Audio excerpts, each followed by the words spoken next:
Linda Kebab, il y a eu des violences samedi à Paris et ailleurs, lors des manifestations, la marche des libertés, des violences de tous côtés d'ailleurs, et il y a eu des black blocs. Alors il y a une chose que je ne comprends pas, c'est cette impunité, forme d'impunité des black blocs. Identifiés, est-ce que ces black blocs sont identifiés par les services de police à l'entrée des manifestations, oui ou non? Alors les black blocs sont... je veux saluer le travail de mes collègues de renseignement mais... qui les ont identifiés, qui les connaissent très bien. Donc ils sont identifiés, ils sont connus.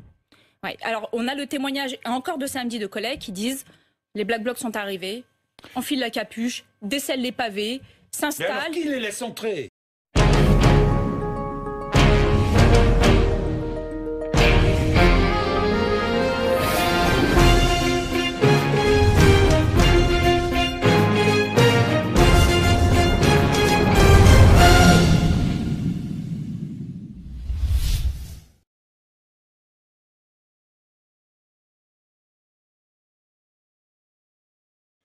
Linda Kebab, bonjour. Bonjour. Vous êtes gardienne de la paix, déléguée nationale syndicale unité SGP police force ouvrière. On va évidemment parler de la police, Linda Kebab. Le titre de votre dernier livre, Gardienne de la paix et de la révolte chez Stock. Cela fait des années que l'on crache à la figure des policiers. C'est ce que dit votre ministre de l'Intérieur, Gérald Darmanin. Mais comment être respecté, Linda Kebab, quand plusieurs policiers frappent un homme seul de 41 ans en plein cœur de Paris? Vous me posez la question de la respectabilité d'une corporation ou de personnes qui pourraient s'être rendues coupables de deux personnes, deux policiers. Écoutez, moi qui entachent votre institution. Je vais très sincèrement avoir d'abord un mot pour cette affaire qui choque et qui met même en colère dans les rangs de la police. C'est un vaste débat et un vrai débat, d'autant plus avec les événements qui sont arrivés cette nuit. Quand on parle de cracher sur les policiers, on décrit une situation que les policiers vivent depuis 5 ans et qui malheureusement parfois a des conséquences aussi, comme cet événement, qui est exceptionnel, entendons-le bien. Néanmoins, il y a une victime derrière. Et quand je regarde les images, comme vous, comme beaucoup de nos concitoyens, la première émotion, c'est le choc, puis la colère, et ensuite l'interrogation. Et moi, mon travail, c'est de m'interroger. Les images des policiers frappant le producteur de musique noire nous font honte. C'est ce qu'a dit Emmanuel Macron. Est-ce que ces images vous font honte?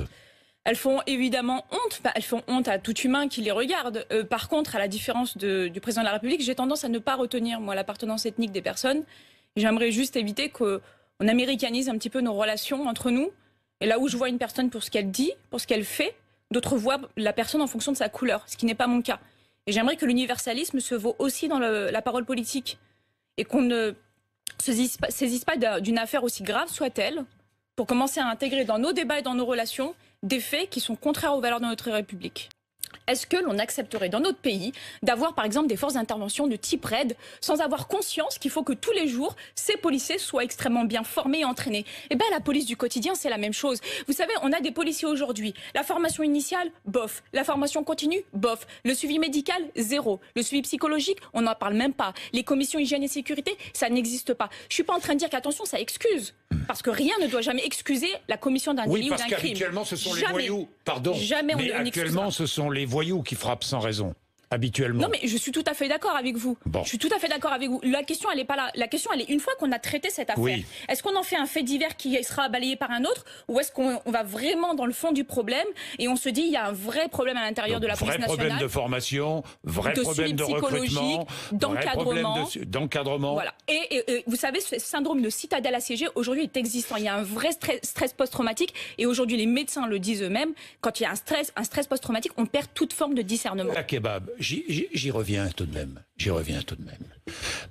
Imaginons une manifestation, imaginons des policiers qui frappent des manifestants et qui outrepassent leurs droits, qui violent la loi. Ils sont filmés. Il est normal de diffuser les images. C'est de l'information. C'est la démocratie. C'est tout à fait normal. Bon. C'est la démocratie, M. Bourdin. Alors, est-ce que cet article empêcherait la diffusion de ces images? Pas du tout. Et pourquoi? Pas du tout, M. Bourdin. Et pourquoi? Parce que sans préjudice du droit d'informer.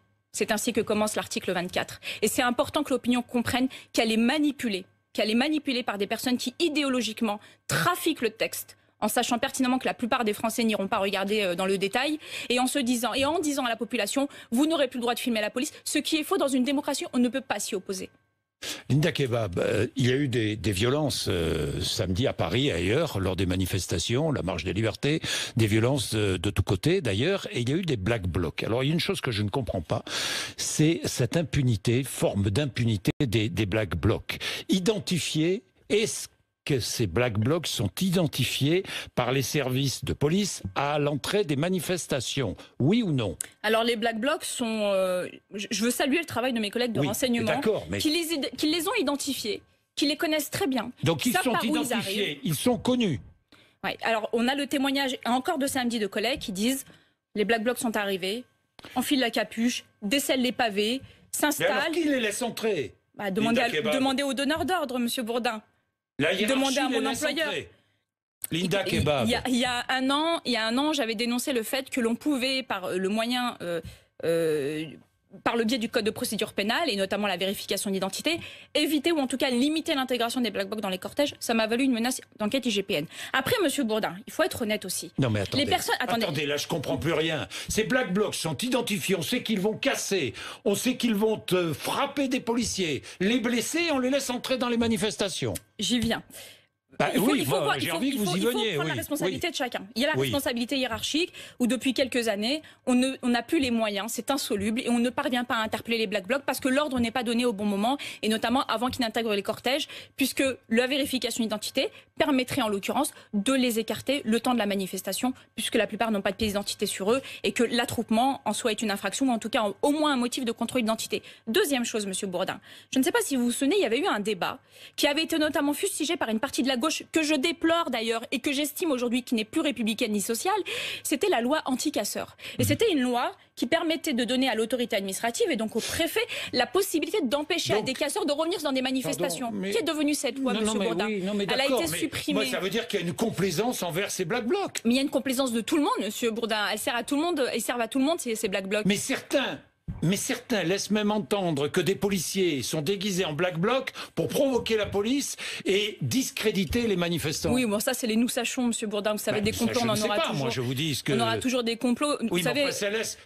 Pardonnez-moi. On laisse entrer les black blocs dans les manifestations.